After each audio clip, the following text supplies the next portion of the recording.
Welcome to talking point reviews and more bio Bollywood guide Divya सोलगामा। इस हफ्ते कई फिल्में रिलीज हुई है और उनमें से एक है मनीषा कोइराला की फिल्म डियर माया। तो चलिए जानते हैं कि कैसी है हमारी डियर माया। हमारी Hindi films are known for its heroes, songs, dramas and heroines. Audience को अपनी फेवरेट हीरोइन को बड़े पर्दे पर देखना काफी अच्छा लगता है। The beauty of these heroines have been loved and cherished by their fans for decades. लेकिन जब बात एक्टिंग की आती है तो बहुत कम ऐसी फीमेल एक्टर्स है जो कि जानी जाती है अपनी एक्टिंग स्किल्स के कारण and not due to their physical appearances. These actresses, despite of aging, looks great in screens and shines out in their characters. लेकिन दूसरी सभी ग्लैमरस एक्टर्स की बात करें तो इनमें से कई तो भैया रातों रात इस इंडस्ट्री में से गायब हो गई है और सिर्फ कुछ चुनिंदा हीरोइन सर्वाइव्ड जो कि ब्यूटीफुल के साथ साथ were talented in terms of their acting skills.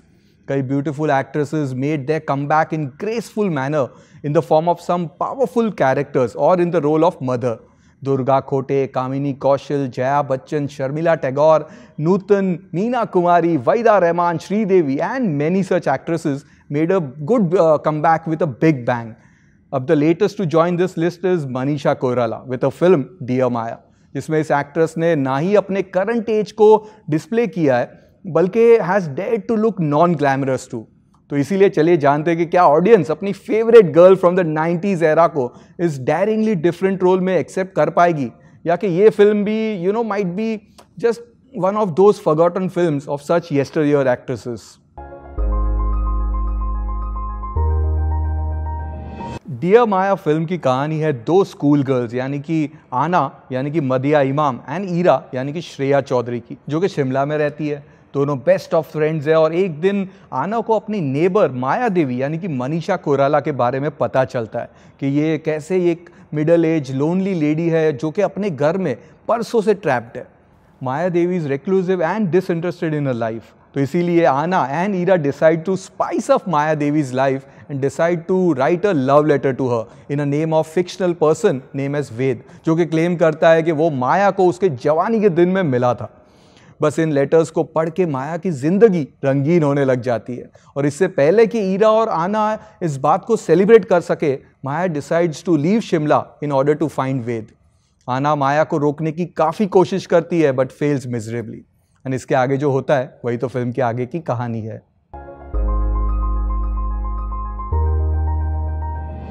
अब फिल्म की स्टोरी की बात करें तो वो काफ़ी interesting as well as engaging है. The theme is fresh and beautiful.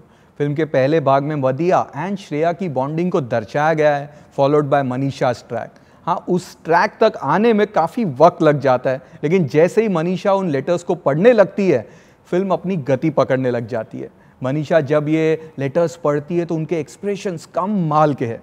Manisha की सैडनेस से जॉय तक का सफ़र आपको फिल्म के फर्स्ट हाफ से पूरी तरह से बांध के रखता है. अब सेकेंड हाफ में कई सीन्स अनवांटेड एंड फिल्म को काफ़ी ड्रैग करते हैं. दो मनीषा एंड श्रेया के कुछ सीन्स आउटस्टैंडिंग हैं. अगेन फिल्म के फिनाले में जब मनीषा का ट्रैक शुरू होता है तो फिल्म एक अलग ही लेवल पर सेट हो जाती है. You will love the small happiness in Manisha's life. ये सभी सीन्स और ढेर सारे मोमेंट्स फिल्म के हाईलाइट्स है. Sadly the treatment is quite slow and lethargic at times. Film काफ़ी शानदार बन सकती थी अगर इसकी ट्रीटमेंट क्रिस्प एंड एंगेजिंग होती. मिडल पोर्शंस में एक वक्त के बाद स्क्रीन प्ले सिर्फ ड्रैग ही करता है, due to which the whole impact of the film gets diluted. वहीं सिनेमाटोग्राफी की बात करें तो it's of top notch and goes well with the favour of the film.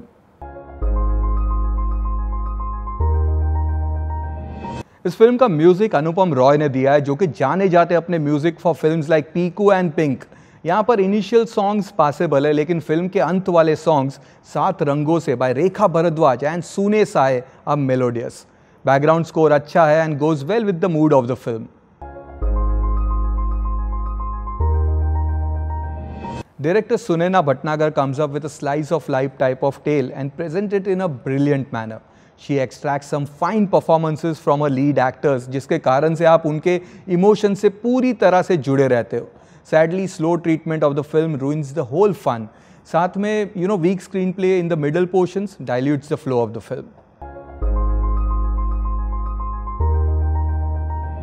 अब अगर परफॉर्मेंस की बात करें तो Manisha Koirala is simply outstanding in a role.